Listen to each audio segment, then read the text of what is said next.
Om Shanti. 28 August 1971ची ही अव्यक्तवाणी. या अव्यक्तवाणीचे title आहे सूक्ष्म बंधन, बुद्धीचा अभिमान. बापदादा विचारतात, जसे सर्व दुःखांची लिस्ट बनवतात तसेच वेगवेगळ्या बंधनांचीही लिस्ट काढायची आहे. त्या लिस्टला समोर ठेवून चेक करायची आहे की आपण किती बंधनमुक्त झालो आणि किती बंधन राहिलेले आहेत. यामुळे संपूर्ण योगयुक्त म्हणजेच संपूर्ण स्टेजला परखण्यासाठी मदत होईल. सगळ्यात कडक बंधन कोणतं आहे? देह अभिमान. हा सगळ्या बंधनांचा आधार आहे. पण प्रत्यक्ष रूपात तरी बंधन कोणता? लोकलाज. ही तर छोटीशी गोष्ट आहे.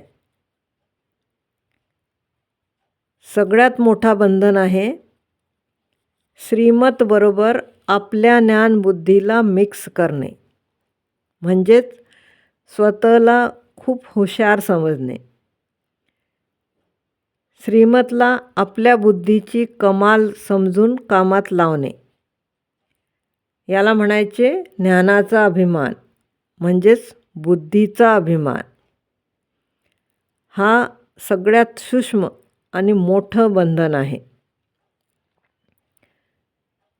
या बंधनाला क्रॉस केले तर समजा की खूप मोठी उडी मारली.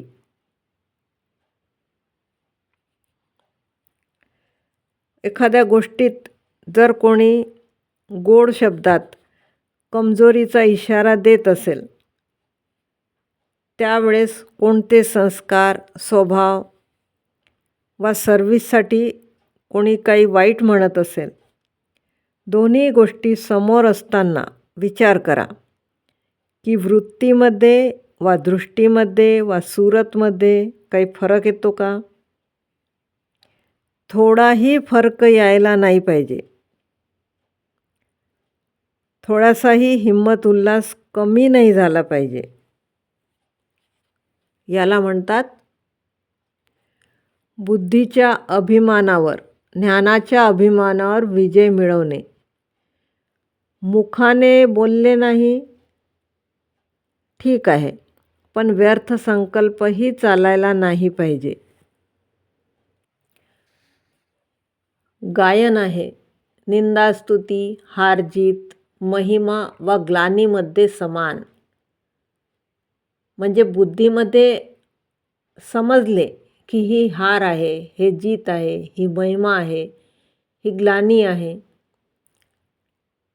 पण एकरस अवस्थेमध्ये स्थिती डगमग व्हायला नाही पाहिजे.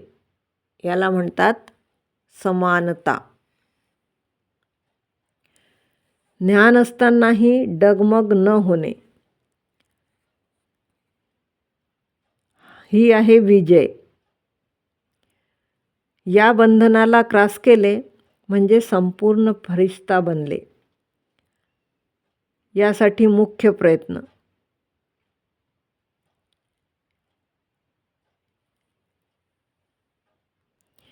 जे काही ऐकले त्यामध्ये अकल्याणचे रूप असतानाही आपल्या कल्याणाची गोष्ट काढून घ्यायची आहे.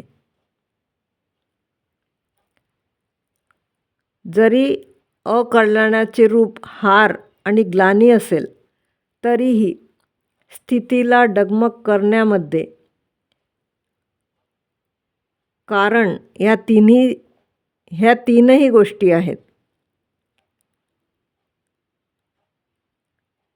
अकल्याणच्या रूपात कल्याणकारी रूपामध्ये परिवर्तन करायचे आहे. त्याला उन्नतीचे रूप समजून धारण करून शक्ती आणि हारला पण पुढच्यासाठी 1000 गुणा विजयी बनण्यामध्ये हिम्मत, उल्हास आणि युक्ती काढायची आहे. निंदा करणाऱ्यालाही स्नेह आणि सहयोगच्या दृष्टीने पाहायचे आहे.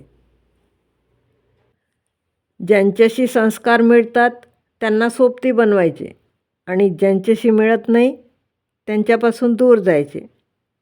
असे करायचे नाही.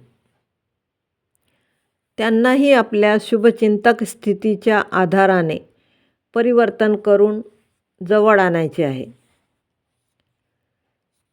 जेव्हा होपलेस केसलाही ठीक करता येईल तेव्हाच मुलांचे नाव प्रसिद्ध होईल. चांगल्याला चांगले करणे आणि चांगले होऊनच चालणे ही काही मोठी गोष्ट नाही. बापदादा उदाहरण देतात. होमिओपॅथीच्या इतक्या लहान लहान गोळ्याही मोठे मोठे रोग संपवते, तर मास्टर सर्वशक्तिमान आपल्या वृत्ती आणि दृष्टीने कोणाचेही कडे संस्कारचे रोगही संपवू शकतात.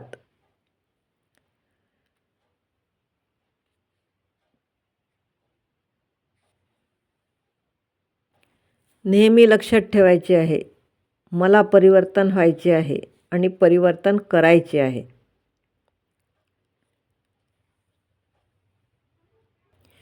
ह्या सगळ्या आत्मा दैवी परिवारचे आत्म्या आहेत. भविष्यामध्ये विश्वामध्ये येणाऱ्या आहेत. म्हणजेच हा छोटासा परिवार विश्वराज्याचे अधिकारी बनणार आहेत. या सगळ्या आत्म्यांवर आतापासूनच स्नेहाने राज्य करायचे आहे. ऑर्डर नाही चालवायची. आता विश्व सेवाधारी बनायचे आहे. स्नेह द्यायचे आहे आणि भविष्यासाठी जमा करायचे आहे. पाहायचे आहे की भविष्याच्या खात्यामध्ये स्नेह किती जमा केले. ज्ञान देणे सोपे आहे, पण विश्व महाराजन बनण्यासाठी फक्त ज्ञानदाता नाही बनायचे. यासाठी स्नेह द्यायचे, सहयोग द्यायचा. जिथे स्नेह असेल तिथे सहयोग नक्कीच असेल. ओम शांती.